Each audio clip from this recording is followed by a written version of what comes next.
ইব্রাহিম আলাইহিস সালামকে আল্লাহ রাব্বুল আলামিন এমন একটা পরীক্ষা নিয়েছেন, যে পরীক্ষা এত কঠিন, এত ভয়াবহ, যে ইব্রাহিম নবীর শত্রু ছিল নমরুদ, যিনি সমস্ত পৃথিবীর বাদশা ছিল। এই ইব্রাহিম আলাইহিস সালামকে এই নমরুদ আগুনের মধ্যে ফালাইয়া দিয়েছিল। আল্লাহ রাব্বুল আলামিন ওখানে তার হাবিবকে রক্ষা করছেন, তার নবীকে, তার বন্ধুকে আল্লাহ রাব্বুল আলামিন ওইখানে হেফাজত করছেন। কিন্তু আগুন হযরতে ইব্রাহিম আলাইহিস সালামকে পুরাইতে পারে নাই। নাকি পুরাইছে? পুরাইছে কি? পুরাইতে পারে নাই।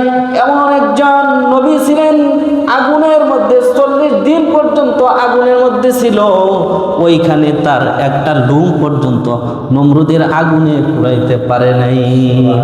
সুবহানাল্লাহ। আগুনের মধ্যে আমরা যদি হাত দেই, আমাদের হাত পুড়ে যায়, এরকম যেইটাই দিই ওইটাই পুড়ে যায়। আগুনের স্বভাব হলো পুরানো। কিন্তু আল্লাহ রাব্বুল আলামিনের খলিল হযরতে ইব্রাহিম আলাইহিস সালামকে পুরাইতে পারে নাই। আল্লাহ রাব্বুল আলামিন বলছেন, ইয়া নারু কুনি বারদাও ওয়া সালাম আলা ইব্রাহিম। হে আগুন সাবধান হয়ে যাও, হে আগুন তুমি সাবধান হয়ে যাও আমার নবীর জন্য। আমার নবী তোমার ভিতরে যাইতেছে, কিন্তু তুমি এই আমার নবীর একটা পশম পর্যন্ত পুরাইতে পারবে না।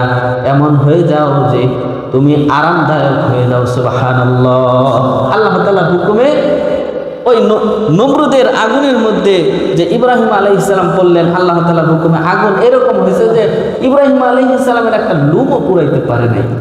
আল্লাহ রাব্বুল আলামিন এত বিশাল একটা ঘটনা ঘটছে। 40 দিন পর্যন্ত হযরতে ইব্রাহিম আলাইহিস সালাম আগুনের মধ্যে ছিল, কিন্তু এইখানে এই ঘটনা আল্লাহ তাআলা সুবহান দেওয়া শুরু করে নাই।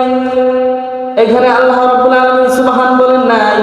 আল্লাহ তাআলা বলেন, ইয়া নারু কুনি বারদাও ওয়া সালামুন আলা ইব্রাহিম। হে আগুন তুমি আমার ইব্রাহিমের জন্য আরামদায়ক হয়ে যাও। আল্লাহ রাব্বুল আলামিন এইখানে সুবহান বলেন নাই।